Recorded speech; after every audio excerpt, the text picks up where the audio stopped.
விஜய் மீது ஒரு மிகப்பெரிய குற்றச்சாட்டை திமுகவும் அதே போல் காமன் பப்ளிக்லையும் ஒரு தரப்பினர்.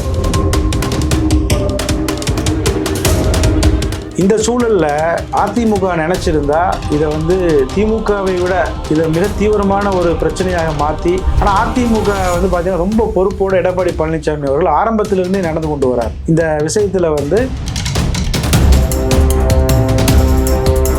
விஜய் மிகப்பெரிய ஒரு தவறை செஞ்சுட்டாரு. 41 பேர் படுகொலைக்கு விஜய் மட்டும்தான் காரணம். திமுக ஆட்சியில் இருந்த போது அந்த இடத்த திமுகவுக்கு கொடுத்துருக்காங்க. அதுதான் எடப்பாடி சொல்றாரு. இந்த சூழ்நிலையும் உங்கள் தரப்பு நியாயத்தை அதிமுக தான் பேசி கொண்டு இருக்கு. சட்டமன்றத்திலும் பேசுது, மக்கள் மன்றத்திலும் பேசி கொண்டு இருக்கு. எடப்பாடி பழனிசாமி செல்லக்கூடிய இடமெல்லாம் அவர் இதைத்தான் பேசி கொண்டு இருக்கிறார். பாருங்க, முதலமைச்சர் சொல்லிட்டாரு. எத்தனை மக்களுக்கு தெரியும் இது இல்ல, பாகிஸ்தான் மறுத்துட்டாங்கன்னு எவ்வளவு பேருக்கு தெரியும்?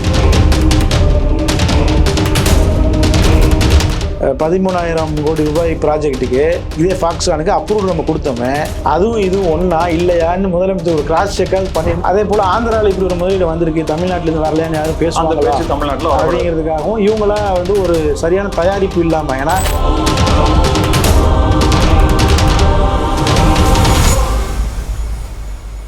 ஸ்பெக்ட்ரம் தமிழ் நேயர்களுக்கு வணக்கம். நம்மோடு ஊடகவியலாளர் இஸ்மாயில் இருக்கிறார், பேசலாம். வணக்கம். வணக்கம் ராமகிருஷ்ணன். சட்டசபையின் 2ஆம் நாளான இன்னைக்கு அந்த கரூர் துயரத்தை பத்தின ஒரு கவன ஈர்ப்பு தீர்மானம் கொண்டு வராங்க. பொதுவா வழக்கு சிபிஐ விசாரணை அப்படின்னு சென்ற பிறகு ஏன் இந்த கவன ஈர்ப்பு தீர்மானத்திற்கான அனுமதி அப்படின்றது இருக்கு. என்னன்னா திமுக அரசு நினைச்சிருந்தா அந்த கவன ஈர்ப்பு தீர்மானத்தை மறுத்திருக்கலாமா அப்படின்ற ஒரு பார்வை முன்வைக்கிறேன் ஆரம்ப கட்டத்திலேயே. அதன் பிறகு தூத்துக்குடி சம்பவத்தை திமுக எடுத்தது, கரூர் துயர சம்பவத்தில் நடந்த விஷயங்கள்ல பிரச்சனைகளுக்கு உரிய விஷயங்கள்ல அதிமுக பேசுனது, அவை குறிப்பிலிருந்து நீக்கணும்னு சொல்லி அதிமுக கோரிக்கை வச்சது, சபாநாயகர் முன்பு ஒரு பெரிய கோஷத்தை எழுப்பியது, வெளிநடப்பு செய்தது அப்படின்ற மாதிரி, இந்த கருப்பு பேட்ச் அந்த கையில கட்டிட்டு வந்தது அப்படின்ற மாதிரி பல விஷயங்களை அதிமுக ஃபுல் பிளெஜோட இன்னைக்கு 2ஆம் நாளான இன்னைக்கு நடத்தியிருக்காங்க. ஆனா திமுகவும் அதற்கான ஒரு டிஃபெண்ட் அப்படின்ற மாதிரி பண்ணியிருந்தாலும் முதலமைச்சர் போட்ட ட்வீட் இன்னைக்கு அவர் போட்டிருக்காரு. ரொம்ப ஒரு மனிதநேயத்தோட இந்த சம்பவத்தை எப்படி அரசு அணுகி இருக்கணும் அப்படிங்கிற அந்த ஒரு அப்பா ஸ்தானத்துல இருந்து அவர் போட்ட ட்வீட் அப்படிங்கிறது இருக்கு. ஆனா இதுவரை எடுத்த நடவடிக்கையில் அது கொஞ்சமாவது காட்டி இருந்தா நல்லா இருந்திருக்குமேன்ற கேள்வி வருது. இன்னைக்கு நடந்த அந்த சட்டசபையில் நடந்த விஷயங்களை பத்தி சொல்லுங்க. அதாவது முதல்ல அதிமுக விஷயத்துக்கு நம்ம வரும்போது ஒரு பொறுப்புள்ள எதிர்க்கட்சியாக ஆரம்பத்திலிருந்தே எடப்பாடி பழனிசாமி நடந்துட்டு வர்றதை நம்ம பார்க்க முடியுது. இன்றைக்கு அந்த சம்பவத்தை பொறுத்த வரைக்கும் விஜய் மீது ஒரு மிகப்பெரிய குற்றச்சாட்டை திமுகவும் அதே போல காமன் பப்ளிக்லையும் ஒரு தரப்பினர் முன் வச்சுட்டு தான் வராங்க. விஜய் தான் இதுக்கு கண்டிப்பா இருக்கு, அது இல்லாம நம்ம பிறந்தறியவே முடியாது பண்றாங்க. ஆனா அந்த ஒரு சூழல்ல கூட இன்றைக்கு புதிதாக ஒரு கட்சி விஜய் அப்படின்னு உள்ள என்ட்ரி ஆகிறாரு. அவர் 2 பேரையுமே திட்டுறாரு. திமுகவையும் கடுமையாக விமர்சிக்கிறாரு, பிஜேபி விமர்சிக்கிறாரு, அதிமுகவையும் அண்மையில விமர்சிக்க ஆரம்பிச்சிட்டாரு. இந்த சூழல்ல அதிமுக நினைச்சிருந்தா இதை திமுகவை விட இதை மிக தீவிரமான ஒரு பிரச்சனையாக மாற்றி இதை இதில் அரசியல் ஆதாயம் தேடி இருக்க முடியும். குறிப்பாக விஜய் மீது ஒரு பெரிய குற்றச்சாட்டை சுமத்தி அவர்களும் நினைச்சிருந்தா அரசியல் ஆதாயம் அடைஞ்சிருக்க முடியும். ஆனால் அதிமுக பார்த்தீங்கன்னா ரொம்ப பொறுப்போடு எடப்பாடி பழனிசாமி அவர்கள் ஆரம்பத்திலிருந்தே நடந்து கொண்டு வரார். இந்த விஷயத்துல விஜய் மீது குற்றச்சாட்டு இருக்கு, விஜய் மீது குறைபாடுகள் இருக்கு அப்படிங்கிறதையும் அவர் கரெக்டாக சுட்டி காட்டினாரு.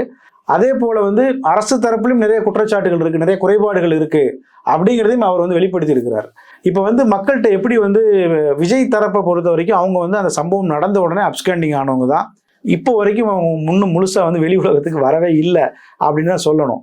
அப்போ அவர்கள் தரப்புல உள்ள நியாயத்தை பேசுவதற்கே இங்கே ஆளே இல்லை அப்படிங்கிற ஒரு சூழல்ல இன்றைக்கு அதிமுக அதை பேசி இருக்கிறாங்க. இந்த சட்டமன்ற அந்த கூட்டத்தொடர் மூலமாக அதை பேசுவதன் மூலமாக மக்கள்கிட்ட உண்மை போய் சேரணும் அப்படின்னு. அதுவும் அதே போல இந்த சம்பவம் நடந்த உடனே நம்ம பார்த்தோம், உடனே அமைச்சர் அன்பில் மகேஷ் பொய்யாமொழி, அமைச்சர் செந்தில் பாலாஜி இவங்க சம்பவ இடத்துக்கு போனது, அவங்க அங்கே நடந்து கொண்ட அந்த மருத்துவமனையில் நடந்த அந்த காட்சிகள், இதெல்லாம் எப்படி ஒரு கோணத்தை ஏற்படுத்துது அப்படின்னு சொன்னா, விஜய் மிகப்பெரிய ஒரு தவறை செஞ்சுட்டாரு, 41 பேர் படுகொலைக்கு விஜய் மட்டும்தான் காரணம் அப்படிங்கிற மாதிரி ஒரு ஃபோக்கஸை தான் அது ஏற்படுத்துது. எல்லாருமே அதை நம்பணும்.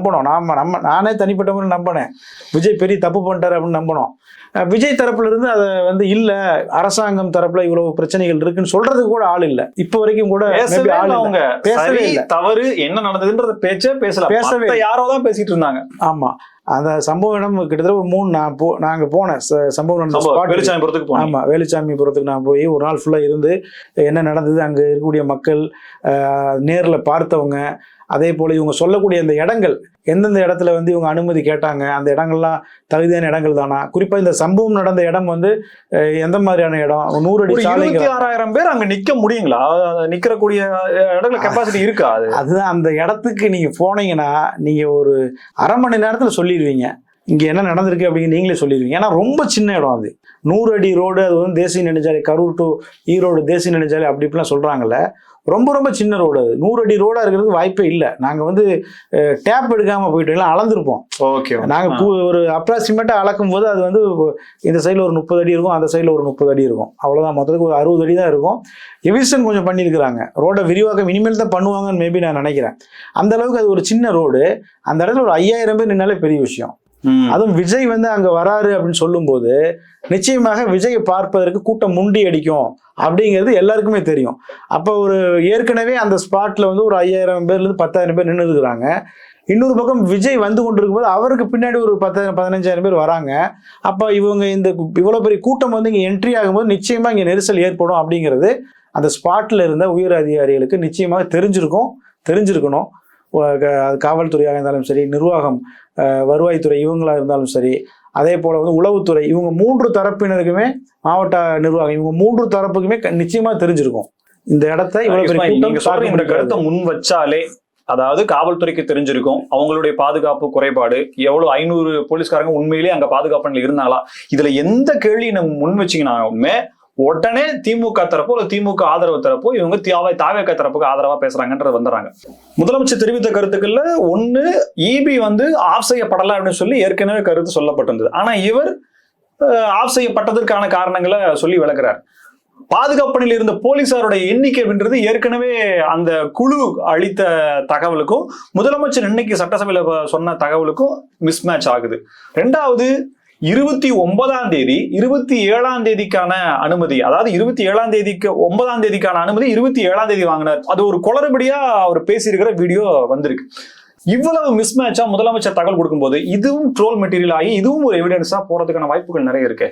அதாவது இன்னைக்கு முதலமைச்சர் பேசுனதுல எதுவுமே புதிய விஷயம் வந்து இல்லை.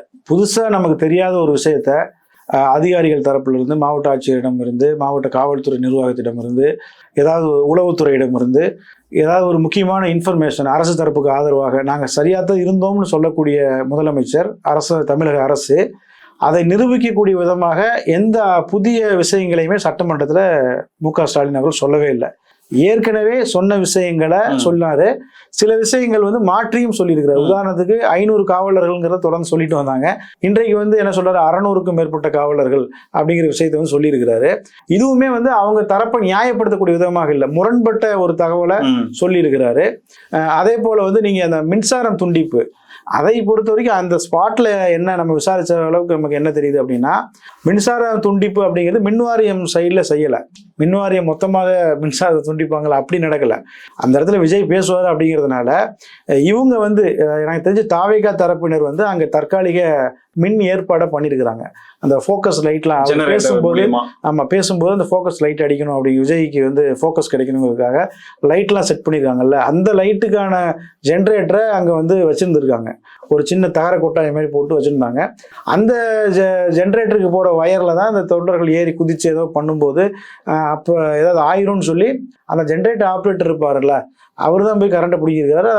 அந்த இடத்துல அப்படிதான் பவர் கட் ஆகி. இன்னைக்கு முதலமைச்சர் சொல்ல வேண்டிய அவசியம் என்ன வந்தது? மின் தடை இதனால் தான் ஏற்படுத்தப்பட்டதுன்ற ஒரு விளக்கத்தை அவர் ஏன் கொடுக்குறாரு? நடக்காம அது எதுக்கு தானா போய்? அதுதான், அதாவது என்னன்னா, நான் அதான் சொல்றேனே, ஒரு யாருக்குமே தெரியாத ஒரு கவர்மெண்ட், ஒரு முதலமைச்சர் என்ன இன்ஃபர்மேஷனை கொடுக்கணும். நம்ம போய் அங்கே போய் ஸ்பாட்ல போய் என்னை மாதிரி ஒரு 100 ஊடகவியலாளர்கள் போயிட்டு 100 பேர் தகவலை கொடுத்துட்டாங்க.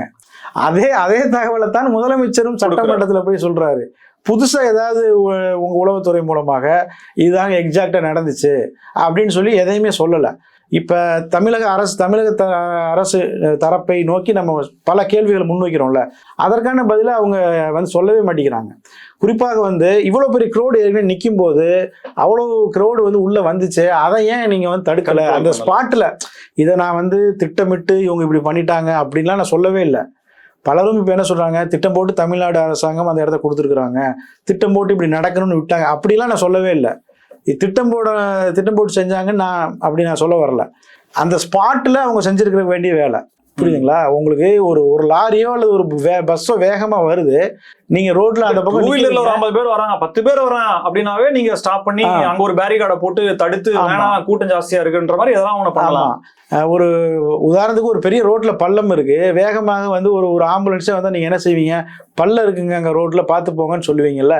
இந்த ஒரு குறைந்தபட்ச எச்சரிக்கையை கூட இவங்க வந்து, ஆனா தமிழக அரசு நாங்க கொடுத்தோம், அதிகாரிகள் விஜய்கிட்ட சொன்னாங்க அப்படின்னு சொல்லி அது என்ன சொல்றதுன்னா ஒரு சயின்டிபிக்கலாவே இல்லை. இதை ஒரு முதலமைச்சர் எப்படி சொல்லணும், இந்த அதிகாரி இந்த டைம்ல விஜய்கிட்ட இந்த மீடியம்ல சொன்னாரு, விஜய்கிட்ட போன் பண்ணி சொன்னாரு. இப்போ போன் ஆடியோ இந்த போன் ஆடியோ பாருங்க, விஜயினுடைய மாவட்ட செயலாளரிடம் எஸ்பி வந்து பேசியிருக்கிறாரு, டிஎஸ்பி பேசியிருக்கிறாரு, இதற்கான ஆடியோ இருக்கு பாருங்க. ஆடியோ தான் இருக்குமே, பேசியிருந்தா இருக்கும். அல்லது வந்து போய் சொன்னாரு, நேர்ல போய் சொல்லியிருக்கிறாரு அப்படின்னா அந்த இடத்துல சிசிடிவி காட்சி வச்சு காட்டுங்க பாருங்க, டிஎஸ்பி நின்று விஜய்கிட்ட 5 நிமிஷம் பேசுறாரு, மாவட்ட செயலாளர்கிட்ட பேசுறாரு. இப்படி ஒரு சயின்டிபிக்கலா அதை ப்ரூஃப் பண்ணணும்ல, அந்த மாதிரி எதுவுமே பண்ணல.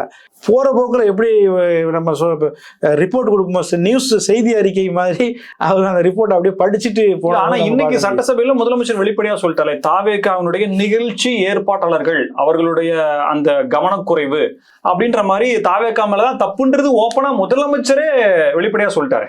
அதாவது இதுல நம்ம ஒரே விஷயத்த திரும்பி திரும்பி சொல்ல வேண்டியது இருக்கு. என்னன்னா, தாவேகா தரப்புல தவறு இருக்கிறத யாருமே மறுக்கவே முடியாது. இதே எதிர்கட்சி தலைவர் எடப்பாடி பழனிசாமியும் அதை சுட்டி காட்டி தான் இருக்கிறாரு. ஆனா தாவேகா தான் அதை ஒத்துக்கல, அது வேற விஷயம். அவங்க இன்னும் ஒத்துக்காம இருக்கிறாங்க. அது அவங்களுடைய மெச்சூரிட்டி நம்ம காட்டுது. ஒத்துக்கவே மாட்டேங்கிறாங்க. இப்போ விஜயோட அறிக்கையிலோட அவர் வீடியோ வெளியிட்டாரு, அதுல கூட அவர் ஒத்துக்க மாட்டேங்கிறாரு. ஒரு வருத்தம் கூட தெரிய மாட்டேங்கிறாரு. ஒரு வருத்தம் கூட, அது ரொம்ப என்ன வேணா பண்ணுங்க அப்படின்ற சொன்னதெல்லாம் அதெல்லாம் ரொம்ப மிகைப்படுத்துற மாதிரியான விஷயம். நம்ம என்ன சொல்றோம்னா, அந்த இடம் வந்து இவங்களுக்கு இவ்வளவு பெரிய கிரௌடுக்கு அது தாங்காது, அந்த இடம் செட் ஆகாது, அசம்பாவிதம் நடக்கும் அப்படிங்கிற ஒரு அடிப்படையான தகவல் வந்து காவல்துறைக்கோ மாவட்ட நிர்வாகத்துக்கும் இல்லை அப்படிங்கிறத கேள்வி. இந்த கேள்விக்கு தான் இவங்க பதில் சொல்லணும். எடப்பாடி அவர்கள் திரும்ப திரும்ப கேட்கக்கூடிய ஒரு கேள்வி என்னன்னா, கரூர் புது பஸ் ஸ்டாண்ட் அந்த இடத்துக்கு நாங்கள் போய் பார்த்தோம். இவங்க வந்து எந்தெந்த இடத்துலாம் வந்து கேட்டாங்களோ, தாவேகா தரப்புல கேட்டாங்களோ, அது ஒரு 4 இடத்துக்குமே நாங்கள் போய் பார்த்தோம். அதில் வந்து அந்த உழவர் சந்தை பக்கத்தில் ஒரு இடம் கேட்டிருக்காங்க. அதுவும் இதை விட சின்ன இடம். எந்த அடிப்படையில் இவங்க தாவேகா கேட்டாங்கிறது தெரியல. அது ரொம்ப சின்ன இடம். அடுத்ததாக வந்து அமராவதி ஆற்றினுடைய அந்த பாலம், அங்க இருக்கக்கூடிய ஒரு இடம், அந்த இடத்த கேட்டிருக்கிறாங்க. அது இன்னும் மோசமான இடம். இதை விட மிகப்பெரிய அசம்பாவிதம் அங்க நடந்திருக்கும். ஒரு பக்கம் ஆறு அவ்வளவுதான், தண்ணி போயிட்டு இருக்கு, தண்ணி இல்லாம ஒரு பக்கம் கிடக்கு, விழுந்தா அவ்வளவுதான். அந்த மாதிரி ஒரு இடத்த கேட்டிருக்கிறாங்க. சரிங்களா? அப்ப அதையும் கொடுக்கல. அது வரைக்கும் தமிழக அரசு பாராட்டணும் ஒரு வகையில். அதெல்லாம் கொடுத்துருந்தா இன்னும் மோசமாயிருக்கும். பட் என்னன்னா, அவ்வளவு பெரிய கிரௌட தாங்கக்கூடிய ஒரே இடம் வந்து கரூர் பேருந்து நிலையம் பக்கத்துல இருக்கக்கூடிய அந்த ரவுண்டானா. அங்கதான் வந்து பாத்தீங்கன்னா ப்ராப்பரான 100 அடி ரோடு வந்து இருக்கு. கிட்டத்தட்ட ஒரு 4 ரோடு சந்திக்கக்கூடிய ஒரு இடம். அங்க வந்து 20-25,000 பேரை வந்து அந்த இடம் வந்து தாக்கு பிடிக்கும் கெப்பாசிட்டி உள்ள ஒரு இடம் தான். அந்த இடத்தையும் தாவேகா தரப்புல கேட்டிருக்கிறாங்க. பட் வந்து தமிழ்நாடு அரசு கொடுக்கல. தாவேகாவுக்கு மட்டும் இல்ல, அதிமுகவுக்கும் கொடுக்கல. காரணம் டிராபிக் ரொம்ப இது அதிமுக ஆட்சியில் இருந்த போது அந்த இடத்த திமுகவுக்கு கொடுத்துருக்காங்க. அதான் எடப்பாடி சொல்றாரு, இந்த இடத்த வந்து நாங்க ஏற்கனவே திமுகவுக்கு கொடுத்தோம், அதே போல நாங்க வந்து திரும்பி கேட்கும்போது அந்த இடத்த அவங்க தரல, அதே போல விஜய்க்கும் இந்த இடத்த கொடுத்துருந்தாங்கன்னா அசம்பாவிதம் நடந்திருக்காது. இதுதான் இங்க நம்ம பேச வேண்டிய விஷயமே, இது மட்டும்தான். இதை தவிர்த்து விட்டு அந்த செருப்பு எரிஞ்சதோ அல்லது கரண்ட் சப்ளை துண்டிச்சதோ இதெல்லாம் வந்து அந்த இடத்துல நம்ம விசாரிச்ச வரைக்கும் இது பெருசா ஒரு சதி அப்படின்லாம் நமக்கு தெரிய வரல. இதெல்லாம் வந்து அந்த இயல்பாக நடந்திருக்கு. பட் இந்த இடத்த தேர்வு செஞ்சு கொடுத்துருக்காங்க பாத்தீங்களா, இது மட்டும்தான் நம்ம பேச வேண்டியது இருக்கு. அந்த புது பஸ் ஸ்டாண்டு பக்கத்தில் உள்ள இடத்த கொடுத்துருந்தாங்க அப்படின்னா நிச்சயமா இது நடந்திருக்காது. ஒண்ணு. ரெண்டாவது வந்து அந்த கிரௌடு உள்ள வரும்போது இவங்க அந்த ஸ்பாட்ல வந்து காவல்துறை கண்ட்ரோல் பண்ணியிருந்தா நடந்திருக்காது. மூணாவது விஷயம் வந்து காவலர்களே அங்க இல்லை அப்படின்னு சொல்லி நேர்ல பார்த்த மக்கள் வந்து சொல்றாங்க. என்னன்னா 2 காவலர் இருந்தாரு, 3 பேர் இருந்தாரு, கடைசி நேரத்துல கயிறை கொண்டு வந்து கட்டுப்படுறதுக்கு ஒரு 4 பேர் வந்தாங்க. இப்படிதான் சுத்தி சுத்தி சொல்றாங்களே தவிர போலீஸோட பிரசன்ஸ் அங்க இருந்ததுக்கான எந்த எவிடன்ஸுமே ஒழுங்குபடுத்துறது அப்படிங்கிறதே ஒண்ணு இல்லவே இல்லை. கடைசி நேரத்துல மயக்கம் அடைஞ்சு விழுந்து அவங்கள வந்து மீட்டு கொண்டு போறதுல காவலர்கள் 10-15 பேர் வந்து அங்க ஹார்ட் ஒர்க் பண்ணியிருக்கிறாங்க அப்படிங்கிறத நம்ம தெரிஞ்சுக்க முடியுது. அப்ப 3 விஷயம் தான். ஒண்ணு, இடத்த வந்து கொடுத்தது, அதற்கு பிறகு அந்த கிரௌட் மேனேஜ்மெண்ட், அந்த ஸ்பாட்ல வந்து மேனேஜ்மெண்ட் பண்ணது, 3வது காவல்துறை ஏன் இல்லை. இந்த 3 முக்கியமான கேள்விகளுக்கு இதுவரைக்கும் விடயம் தெரியல. முதலமைச்சர் அதை பத்தி பேசவும் இல்லை. நம்ம எல்லாருக்கும் தெரிஞ்ச இன்ஃபர்மேஷன் தான் இன்னைக்கு அவர் சட்டமன்றத்துல பேசியிருக்கிறார். இன்னைக்கு சட்டசபையில தாவேகா சார்பாக சட்டமன்ற உறுப்பினர்களே கிடையாது. அவங்க என்ன எலெக்ஷனே சந்திக்கல, அவங்களுடைய சட்டமன்ற உறுப்பினர்கள் கிடையாது அப்படின்றது தெரியும்.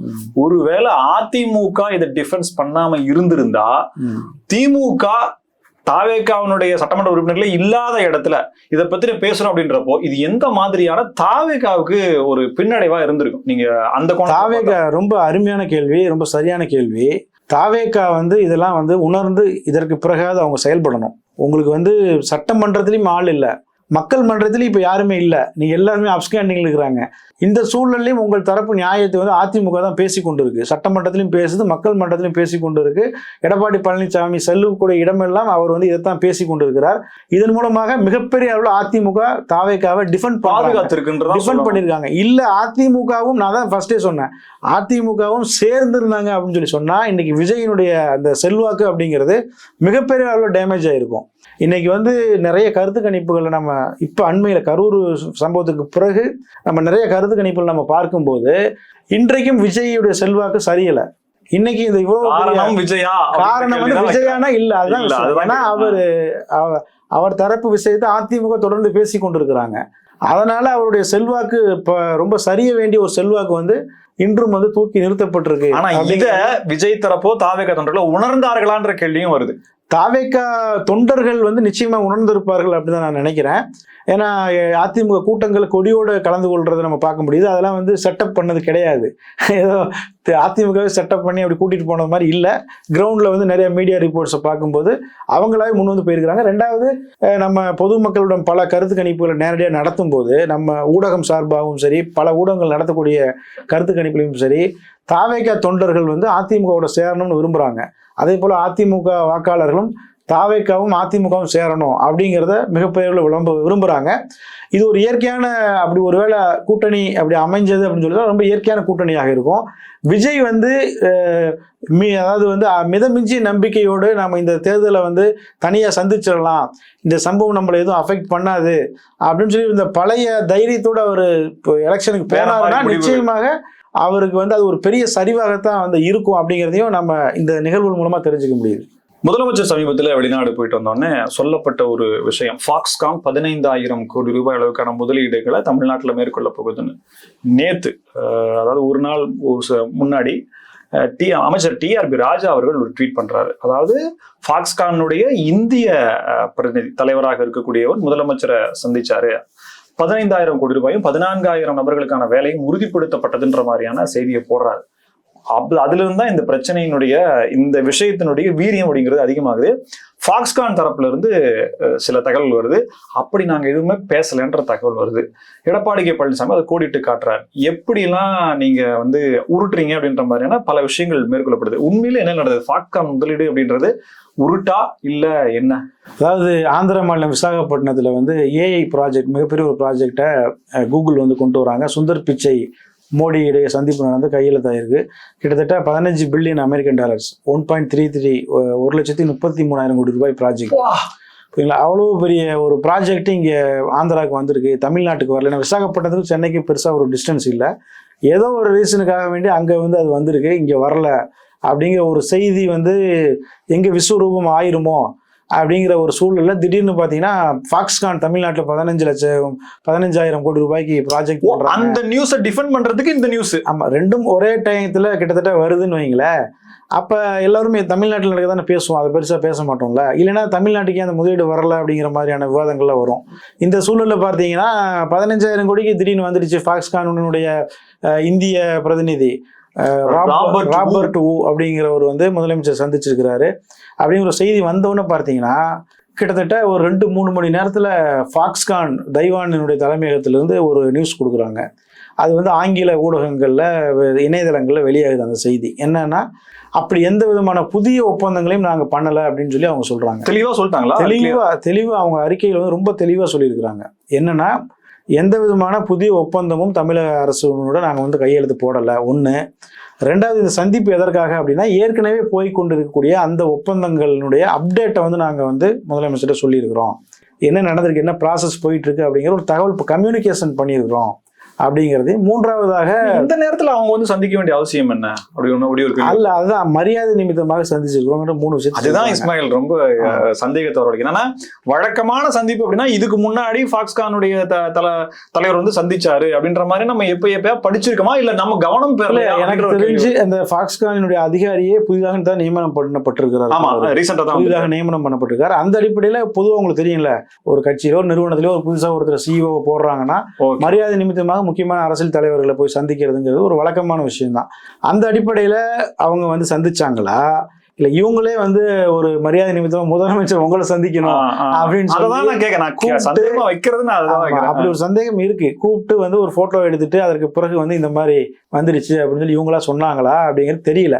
ஆனா நான் சொன்ன அந்த சந்தேகம் வந்து ஏன் வலிமையா இருக்கு அப்படின்னா, அந்த ஃபாக்ஸ்கான் நிறுவனமே ஏன் முந்தி கொண்டு இவ்வளவு வேகமா அறிக்கை கொடுக்கணும்? அப்ப அவங்க சைட்ல ஏதோ ஒரு சம்திங் நடந்திருக்க போய் தான் அவங்க வந்து இல்ல அவங்க பேசாம கூட விட்டுறலாம்ல. யார் போய் ஃபாக்ஸ்கான போய் கேட்க போறது இல்லையா? ஏன் நீங்க வந்து 15 லட்சம் பண்ணேன்னு சொன்னீங்களே, என்ன ஆச்சுன்னு சொல்லி யாரும் கேட்க போறோம். நம்ம பொதுவா கேள்வி எப்ப 15,000 கோடி வந்துருச்சு, நீங்க எப்ப போட அரசாங்கம் தான் கேட்போம். 14,000 பேருக்கு வேலை தர நீங்க என்ன தரலையே அப்படின்னு சொல்லி அப்படிதான் கேள்வி அரசு கேட்போமே தவிர ஃபாக்ஸ்கான போய் யாரும் கேட்க முடியாது. அப்படி இருந்தும் கூட ஃபாக்ஸ்கான் வந்து ஒரு அறிக்கையை அவங்க வந்து கொடுத்துருக்குறாங்க அப்படின்னா, இப்ப ஏதோ இவங்க நிர்பந்தம் பண்ணி அந்த அதிகாரி வர வச்சு ஒரு போட்டோ எடுத்துட்டு இப்படி ஒரு நியூஸ் வந்து ஸ்ப்ரெட் பண்ணாங்களா அப்படிங்கிற கேள்வி இருக்கு. இப்போ இந்த சர்ச்சை வந்த உடனே TRP ராஜா அவர் என்ன சொல்றாருன்னா, அதாவது நடைமுறை பிசினஸ் நடைமுறை தெரியாம பேசுறாங்க. ஒரு முதலீடு வருது அப்படின்னு சொல்லி சொன்னா அது வேலை வாய்ப்பாக எப்போது மாறுமோ அப்போதுதான் அதை பற்றி சொல்ல முடியும். அது தெரியாம வந்து பேசுறாங்க அப்படின்னு அவர் ஒரு பக்கமும், முதலமைச்சர் வந்து இந்த தகவல் 100க்கு 100 சரியானது, இதுல வந்து நாங்க எதுவும் பொய் சொல்லல, இது வந்து இது பிடிக்காம தமிழ்நாட்டுக்கு வேலை வாய்ப்பு வர்றது பிடிக்காம அப்பா கூட சண்டை போட்டதா குடும்ப சண்டையில் ஈடுபட்ட ஒருத்தர் நம்ம அன்புமணியை சொல்றாரு. இவங்கெல்லாம் வந்து தமிழக அரசு மீது அவதூறு சுமத்துறாங்கிற மாதிரி அவரு விளக்கத்தையும் கொடுக்குறாரு. இப்போ என்ன கேள்வினா, இது வந்து புதிய முதலீடா இல்லையா, இதுதான் கேள்வி. ஃபாக்ஸ்கான் சொல்லிட்டாங்க இது புதிய முதலீடு இல்லைன்ட்டாங்க. அப்போ நீங்க வந்து என்ன நீங்க தான் முதல்ல புதிய முதலீடு தான் சொன்னீங்க. அப்போ அது இல்லைன்னா நீங்களும் விளக்கம் கொடுக்கணும். ஆமா, ஃபாக்ஸ்கான் சொல்றது சரிதான், இது 2024 போடப்பட்ட ஒப்பந்தம், அது இப்போ வேலை வாய்ப்பாக மாறி இருக்குது, அதனால நாங்கள் இப்போ சொல்கிறோம், இப்போலாம் எந்த ஒப்பந்தமும் வரலை அப்படின்னு சொல்லி நீங்களாவது கிளியராக சொல்லியிருக்கணும். அப்படி நீங்கள் சொல்கிறீங்க அப்படின்னா அப்போ ஏன் முதல்ல வந்து 15,000 கோடி புதுசாக வர்றது மாதிரியும், ஏன் 14,000 வேலை வாய்ப்பு புதுசாக இப்போ தான் கிரியேட் பண்ணுற மாதிரியும் நீங்கள் வந்து ஏன் சொல்லணும் அப்படின்னா, அப்போ முழுக்க ஒரு எலெக்ஷன் ஒரு ஸ்டண்டுக்காகவும், அதே போல ஆந்திராவில் இப்படி ஒரு முதலீடு வந்திருக்கு, தமிழ்நாட்டிலேருந்து வரலையான்னு யாரும் பேசுவாங்க தமிழ்நாட்டில் அப்படிங்கிறதுக்காகவும் இவங்களா வந்து ஒரு சரியான தயாரிப்பு இல்லாமல், ஏன்னா இவ்வளோ ஒரு செய்தியை ஸ்ப்ரெட் பண்ணும்போது எதிர்கட்சிகள் கேட்க மாட்டாங்களா, ஊடகங்கள் கேட்க மாட்டாங்களா, தொழில்துறை சேர்ந்தவர்கள் இது பண்ண மாட்டாங்களா, இந்த மாதிரிலாம் இருக்கும்போது எப்படி அவசர கதியில் வந்து இவங்க இந்த அறிவிப்பு பண்ணி இப்போ ஒரு சிக்கலில் மாட்டிருக்கிறாங்க அப்படிங்கிறது தெரியல. இது வந்து எந்த மாதிரி விளைவுகளை ஏற்படுத்தும் அப்படின்னு சொன்னால், பெரு நிறுவனங்கள் வந்து தமிழ்நாட்டுக்கு வருவது பற்றியும் அதே போல் ஆளும் கட்சியை நம்புறதுலையும் கொஞ்சம் சந்தேகங்களை இது ஏற்படுத்தும். ஏன்னா பெரிய நிறுவனங்கள் எப்படி யோசிப்பாங்கன்னா, இதுல ஃப்ராடோ இல்ல மிஸ் பிஹேவியரோ அந்த மாதிரியான சம்பவங்கள் எதுவுமே இல்லையே. ஒரு முதலீடு ஒருவேளை பேசி இருக்கலாம், அவங்க இப்போதைக்கு முடியாது, இன்னும் கொஞ்ச நாள் போகட்டும், அந்த பிளான் எங்களுக்கு இல்லைன்ற எதுனா பதில் சொல்லி இருக்கலாம் ஃபாக்ஸ்கான். இப்படி கூட நம்ம பார்க்கலாம்ல. இதை வந்து இதனால புதிய முதலீடுகள் தமிழ்நாட்டுக்கு வரதும் தமிழக அரசின் மேல ஒரு நம்பிக்கையின்மை அப்படிங்கிறதும் மிகைப்படுத்தலான ஒரு கற்பனையா பார்க்கலாமா? இல்ல, இப்ப ஃபாக்ஸ்கான் நிறுவனம் அவங்க வந்து ஒரு தயாரிப்பு, எனக்கு தெரிஞ்சு செல்போன் உதிரி பாகங்கள் தயாரிப்பதற்கான ஒப்பந்தம்னு வைங்களேன். இப்ப இது ஃபாக்ஸ்கான் மட்டும் செல்போன் உதிரி பாகங்களை தமிழ்நாட்டை தயாரிக்க போறது இல்லை. ஏற்கனவே பல நிறுவனங்கள் தயாரிச்சுட்டு இருப்பாங்க, அல்லது சில நேரம் தயாரிக்கலாமா வேணாமான்னு யோசனைகள் இருப்பாங்க, அல்லது இது விண்ணப்பங்கள் கொடுத்துட்டு கூட வெயிட் பண்ணிட்டு இருப்பாங்க. இப்படி பலரும் வந்து இதை கவனிப்பாங்க. அது குறிப்பாக தொழில்துறையை சார்ந்தவர்கள் இதை கவனிப்பாங்க. இந்த 15,000 கோடி ஃபாக்ஸ்கான் முதலீடு பண்ணதாக ஒரு செய்தி வந்திருக்கே, இது உண்மையா இல்லையா, எப்படி இவங்க பண்றாங்க, அப்ப காம்படிட்டர்ஸ் இருப்பாங்க, அவங்க வந்து நம்மளும் பண்ணலாமா வேணாமா, இப்ப இதெல்லாம் வந்து கவனம் பெறும். தொழில்துறை சார்ந்தவர்கள்ட்ட மிகப்பெரிய கவனப்படும். உதாரணத்திற்கு அவ்வளவு சிம்பிளா சொல்லணும்னா, உரகடம்ல வந்து ஃபாக்ஸ்கான் இருக்கு, அவங்களுக்கு 50,000 சதுர அடி இடம் கொடுத்துருக்காங்க, இதெல்லாம் எல்லாருக்கும் தெரியும்னு வைங்களேன். இப்ப புதுசா நீங்க இந்த அறிவிப்பு கொடுக்கும்போது அங்க ரியல் எஸ்டேட் ரேட்டை ஏறிடுங்க. புதுசா வந்து 14,000 பேருக்கு வேலை கொடுக்குறாங்களா, 15,000 இன்வெஸ்ட் பண்றாங்களா அப்படின்னு சொல்லி லேண்ட் ரேட் அங்க ஏறிடும். ஏற்கனவே ஒரு இடத்துல பயங்கரமா அந்த இடத்த நான் நேர்ல போய் பார்த்திருக்கேன். அந்த இடத்தையும் நான் நேர்ல பார்த்திருக்கேன். இந்த ஃபாக்ஸ்கான் நிறுவனம் இடம், அங்க முதலமைச்சர் ஒரு பெரிய ஹாஸ்டல், பெரிய ஹாஸ்டல், 2 ஹாஸ்டல்ல பெரிய 2 ஹாஸ்டல்ல வந்து முதலமைச்சர் திறந்து வச்சார். இப்ப அண்மையில ஒரு சில மாதங்களுக்கு முன்னாடி அந்த அங்க பணியாற்றக்கூடிய ஊழியர்கள், குறிப்பாக பெண் ஊழியர்கள் தங்குறதுக்காக 2 பெரிய விடுதியை வந்து முதலமைச்சர் தான் போய் தொடங்க வச்சார். இப்ப சில மாதங்களுக்கு முன்னாடி அந்த விடுதியெல்லாம் நான் போய் பார்த்தேன். இன்னும் அங்க இது வரல, ஆக்குபேஷன் பண்ணல. இப்ப என்னன்னா அந்த இடத்துல அந்த பகுதியிலே ஒரு பெரிய தாக்கத்தை ஏற்படுத்தும். வந்து வரப்போகுதப்போ இதை காமிச்சு ரியல் எஸ்டேட் நிறுவனங்கள் வந்து ரேட்டை ஏற்றுவான், விற்பான். பாருங்க முதலமைச்சரே பாருங்க சொல்லிட்டாரு. இப்ப இந்த போட்டோவை காமிச்சு ரியல் எஸ்டேட் பண்ணிட்டு இருப்பாங்க அங்க. பாருங்க முதலமைச்சர் சொல்லிட்டாரு. எத்தனை மக்களுக்கு தெரியும் இது இல்ல ஃபாக்ஸ்கான் மறுத்துட்டாங்கன்னு எவ்வளவு பேருக்கு தெரியும்? அப்ப இவ்வளவு விளைவுகள் ஏற்படும். முதலமைச்சர் ஒரு போட்டோவை வெளியிடுறாரு அப்படின்னா அது வந்து நம்ம அவ்வளவு சாதாரணமா கடந்து போயிட முடியாது. அவ்வளவு பெரிய விளைவுகள் அங்க வந்து ஏற்படுத்தும், ஸ்பாட்ல வந்து ஏற்படுத்தும், ஃபீல்ட்ல. சமீபத்தில் ஒரு செய்தி என்ன அப்படின்னா, சைனாவில் இருக்கக்கூடிய ஆப்பிள் நிறுவனத்துல தயாரிப்பு நிறுவனத்துல ஃபாக்ஸ்கான் வேலை செய்யக்கூடிய முதன்மை பணியாளர்களை திரும்ப பெற்றுருச்சு. ஸோ இப்போ ரன் ஆயிட்டு இருக்க ஃபாக்ஸ்கான்லேயே வந்து ப்ரொடக்ஷன் அந்த அளவுக்கு ஆகலைன்ற மாதிரியான ஒரு தகவல் வந்தது. அதுவே சிக்கல் இருக்கும்போது இந்த புதிய முயற்சி அப்படிங்கிறத இது கண்டிப்பா இல்ல பொய் செய்தி அப்படின்றத எடுத்துக்கலாமா?